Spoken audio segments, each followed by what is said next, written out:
Hi there, folks, and welcome to this episode of Michael's Backyard Marina. Yeah, Michael's Backyard Marina. No other marina, Michael's. We're out here with the 1968 Islander. I believe it was 68. Starcraft Islander. It's like a 23-foot cuddy cabin type boat, 120 horse inboard outboard. We bought it late last year, just in time to winterize it, to hopefully not that the block didn't get cracked, because we had a couple of freezing nights before I bought it off this gentleman. And we got it winterized. The compression checked good. I didn't see any leaks. Today my goal is to see if we can fire this thing up for real, not just make it pop, and find out what all it needs. Now on the back end of the boat, let's go around here and take a quick look. Whoa, it's windy enough out here. I had my GoPro on my other tripod blow over. Hopefully it didn't damage it. Looks like it still works. GoPros are pretty tough that way. The camera I'm currently talking into, not quite that kind of toughness. Now one of the things that we've got to do on this boat, let's see if I can get you, see if it'll focus or anything, is this has got a big giant hole in the back where the outdrive used to be, right? Well, we got to, when I bought this, it was, the outdrive was off of it. I had to, I got all the pieces from what I could tell. And the reason the guy pulled it off is because he said the gimbal boot was leaking. Well, I got a whole new gimbal boot kit and the whole 9 yards, so it'll be the first time I do a gimbal boot kit, so you guys are going to learn that here with me. It may not be this video, but it'll definitely be the very next video, most likely.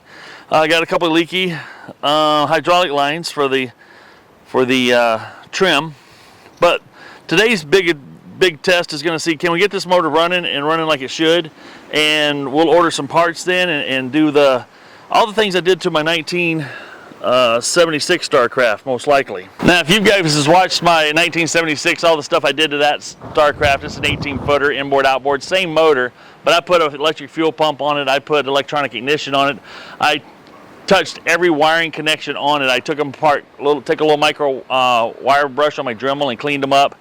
Chances are that's what I'm going to do with this, because I did that over 2 years ago, and that boat has not given me a trouble, electrically, other than the tachometer quit working, but that's just because it's a 1976, and eventually things wear out, and I need a new tachometer in there anyway. It runs just fine without a tach, but let's pull the cover off of here. That's been kept dry by my supports in this wonderful cover from Empire Covers. And we'll get in there and see what I got to do to get that motor. And the cool part is I do have that bimini top that I got from Empire Covers on here. I'm going to put that thing up, so hopefully I can throw some shade on what I'm working on today. And hopefully it doesn't turn into a sailboat, because this wind is ridiculous today. I hadn't had the wind blow over my tripods yet, but you wouldn't think that a GoPro on a tripod would have enough surface area for it to grab and blow over, but this is what I'm dealt with today. I mean, not a cloud in the sky. We got some bright blue skies, and it's a beautiful day to be out here tinkering with this guy. It's supposed to get hot today, but the wind is going to make it tolerable.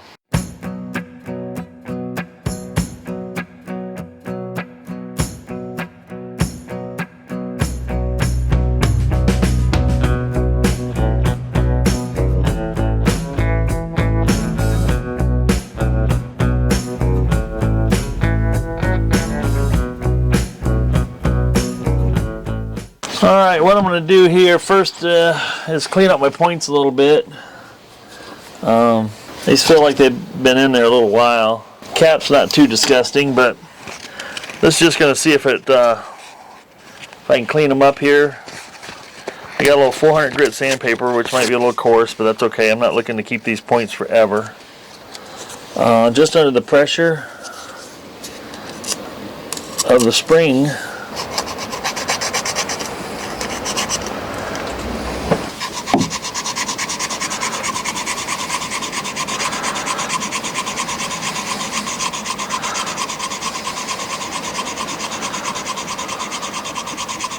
now I've cleaned the points off with some sandpaper. I don't recommend it for, long-term use. This is just for temporary to get me going. Now I've got some isopropyl alcohol here. I'm going to open these points up, and I got it on a Q-tip, so I'm going to go ahead and clean all that metallic debris off that I just sanded. That wasn't that disgusting. It was actually pretty clean. Not bad at all. I expected it to be much worse. I'm going to go ahead and put the cap back on and get some gas on it and the battery hooked up and see if we can make it pop. Alright, cap's back on. I've checked the oil. We've got oil in it. Yes, it's old oil, but it'll be good enough to start up. And then we'll drain it and change it before we actually take it out in the water. But if I get it running and it actually runs halfway decent, I'm going to get a timing light on it and see what the timing looks like on it. And I'll show you what I do for that. But I think right now I'm going to take the spark arrestor off here and see if I can get her to pump some fuel. I'm going to hook the battery up to it. There's actually some fuel in the, not much, in the fuel filter.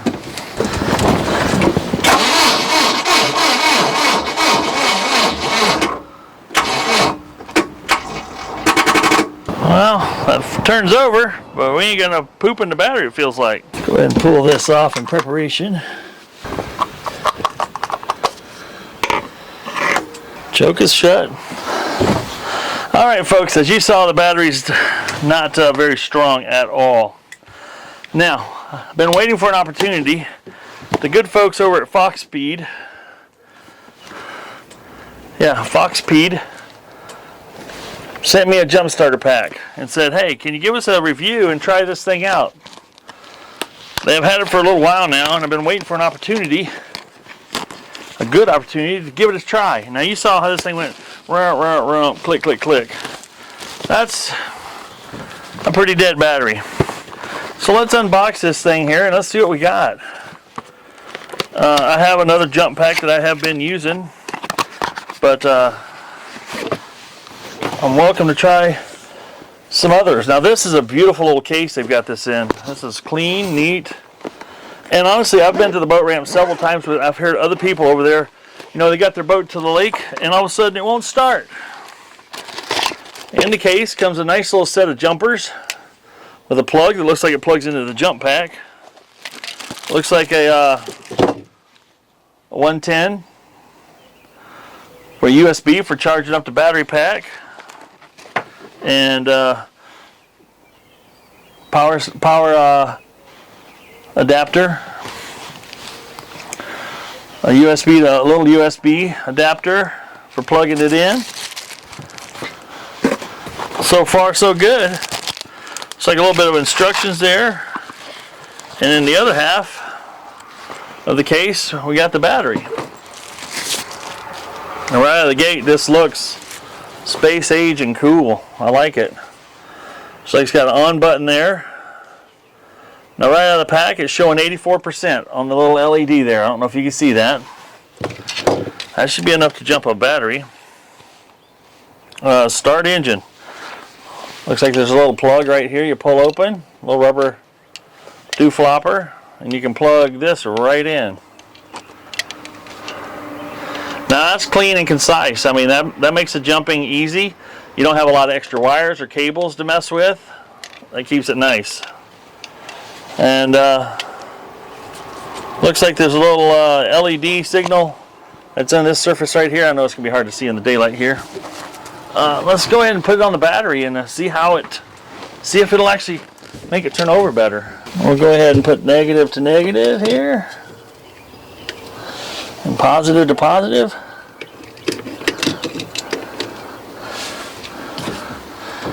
And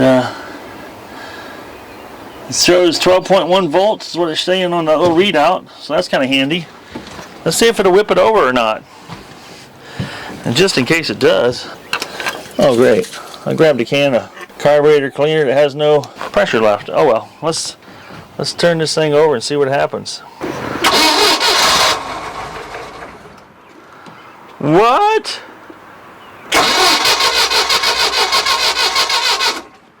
That thing whips it over like it's a fresh charged battery.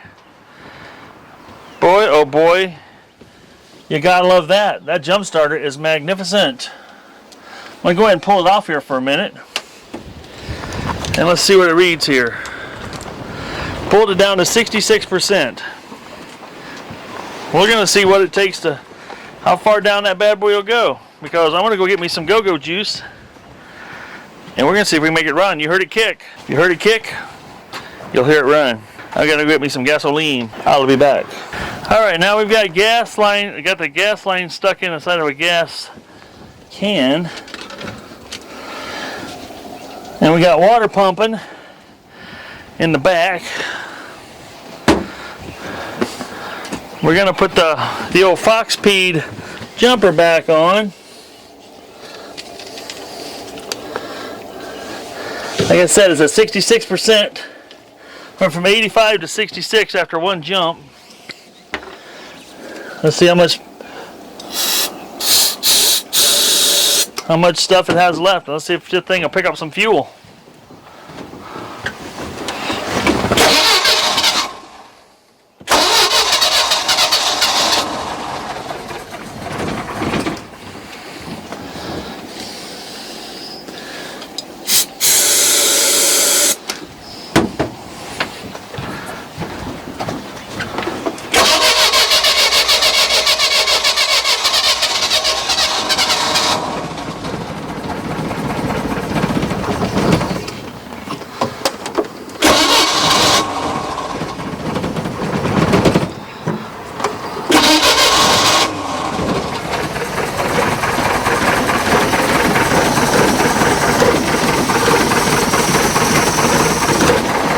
Running.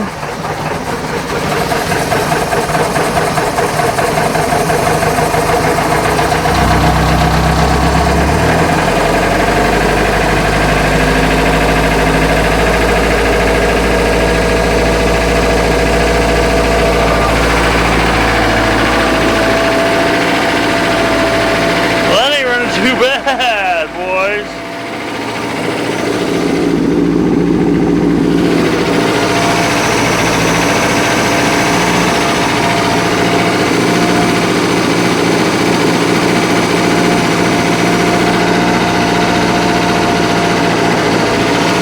Choke's starting to open up a little bit.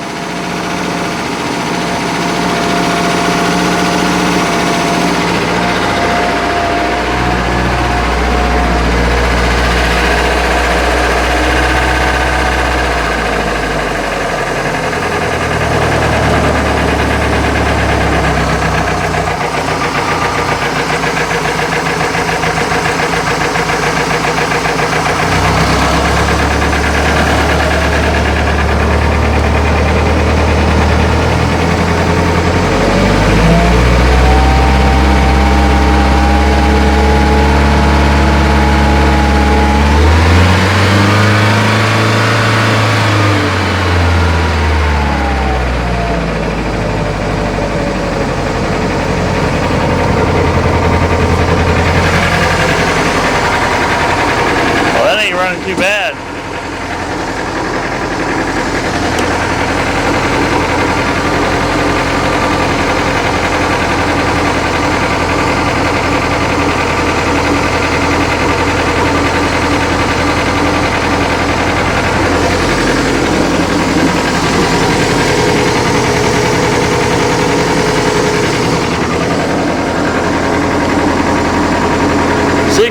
%, not bad.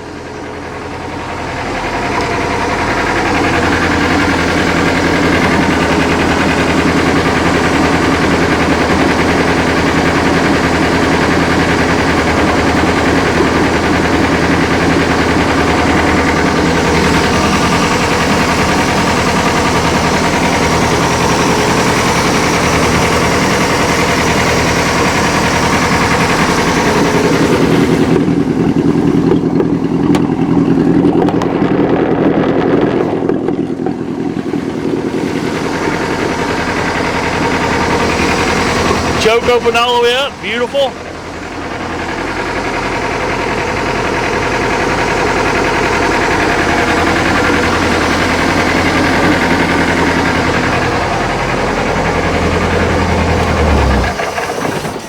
Whoops.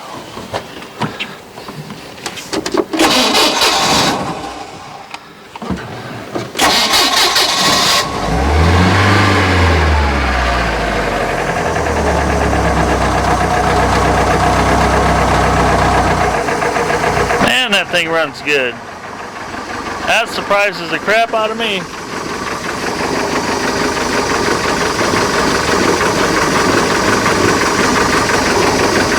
RPM there.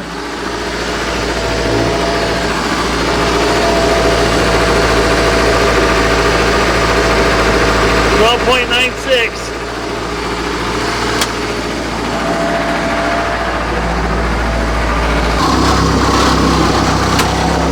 Looks like the timing's a little bit too advanced. It looks like we got a 0, 4, 8, and 12. Not 20, 12. 4, 0, 8, and 12. I'm going to see where this is supposed to run at for the timing. And I think she'll start up and run a little bit better once I get that dialed in. She's just a little off right now. It's one thing I found out on these boats that a lot of people don't check. And it could be a lot of your problem for a reason it doesn't start well. So let me go get a wrench. It's like maybe a 9/16 or 5/8. And we'll see if we can play with that a little bit. Hey, hey, hey. All right. We're losing our light in a hurry out here, folks. And I'm not sure how much you'll be able to see. But I'm going to go ahead and... This thing's supposed to have like 4 degrees timing. And it's way above 12. That's why it's running like absolute poo. So we're going to go ahead and loosen to the distributor bolt. Okay, so I got the bolt backed off so it's still snug. I can still rotate the distributor. I've got my little pickup on the #1 spark plug wire, which is the front one, and I got the light plugged onto the battery. So let's fire it up and see what I can make happen here. Let's turn the water back on. Let's see if we can make it sound a little bit better.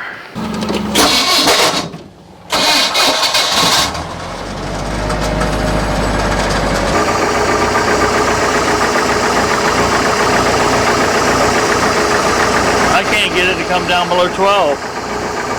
I'm out of adjustment.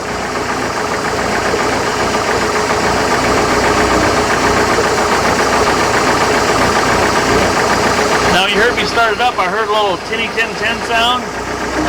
It sounded like it's on the front of the motor.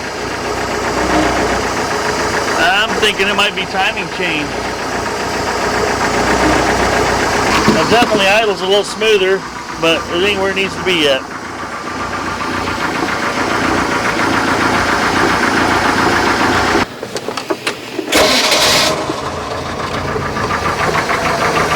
Definitely starts up a lot better. Starter is really loud though. Yeah, it needs to be, the timing needs to come down a little bit more. Hear that noise?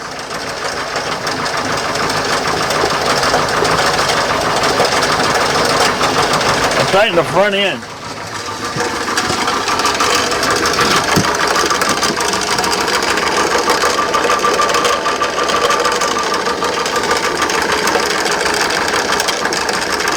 It's either water pump bearing. You guys can hear that? It's either water pump bearing or timing chain. Yeah, that's not good. I'm gonna shut her down.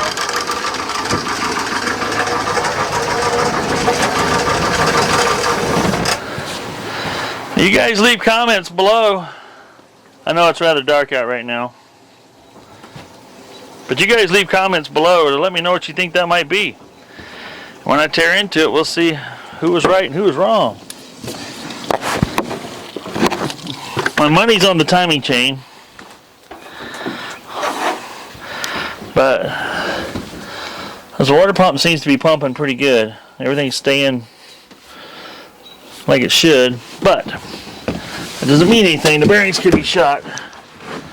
So I think tomorrow we'll get out here and support that motor. I'm going to remove this front motor mount out of the way and dig in. Because right now I think we got a good candidate. I don't hear any rods knocking. That's a big win. And fuel pump's pumping fuel like it should. It's keeping her filled up. We'll see if it'll starve it on the water though. We got a little ways to go before we're to that point. Alright. Get in there where we've got some daylight to talk. Hey guys, I hope you enjoyed that. Hearing that motor run as much as I did, I really enjoyed it. It was awesome. To hear that old 1968 4-cylinder turnover, pop, and fire. Now, that noise that was in the front of the motor, we're going to dig into that and find out what that is. You guys don't be afraid to leave comments and suggestions below as to what it may be. As you can see, when I got the timing back closer to 12, because that's as low as I could get it to go, it popped over a lot easier. That thing had to be, if I look at between what 4 and 12 is and where it was sitting, it had to be close to 18, 19 degrees, which isn't cool. And that's why it started hard, and I had to give it a lot of throttle to get it started. As soon as I dropped it down to, I ran out of distributor adjustment. I'm gonna have to figure out what's going on there. But I'm not gonna do anything more with the distributor until I get the timing chain checked out. We'll pull that cover off and make sure the water pump's good. Water pump's pumping, but it could have a bad bearing making that rattly noise because it sounded like something really loose and something really slapping around in there. But then when it settled down and got warmed up, it quieted up. And it was very tinny, so it was on the front of the motor. And you guys might have seen me stick the screwdriver to the cover to see if I could hear where it was coming from. That's just an old repairman's trick to hear like a stethoscope on what's going on in the motor. Anyway, thanks to the guys again over at FOXPEED that sent me this jumper starter and power pack. No more tow service, jump start and go. I'm going to have one of these in the boat from now on, forever and ever. Amen. Because you know, I've been to the ramp enough times to see people back their boat in the water and then their fun is ruined because now they're dragging the boat back out of the water and trying to figure out what's going on. You got a jump pack, jump it, go fishing, go swimming, go skiing. Chances are the batteries on a boat are probably one of the most neglected things because they sit more than they go on the water, and then you expect it to be sitting for 2 months, and all of a sudden I want to go to the lake, and you wonder why it don't start. And there's plenty of people out there that will not do what I just did and start a boat up, make sure it's running good, make sure it's starting good, repeat starting over and over.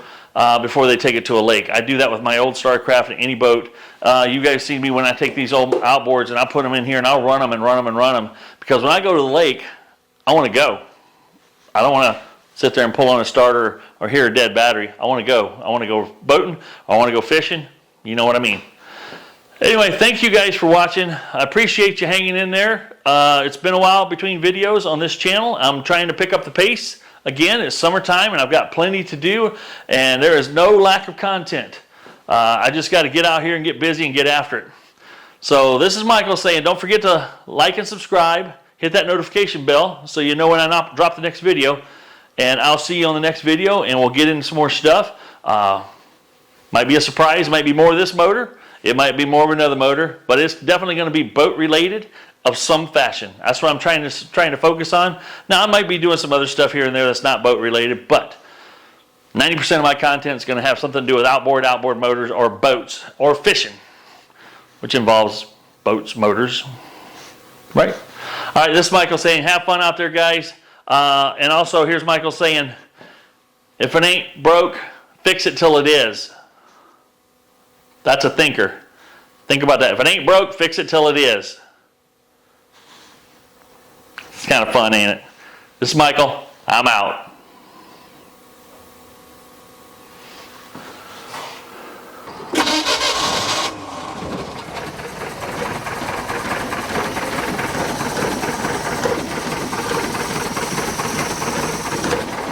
He's running.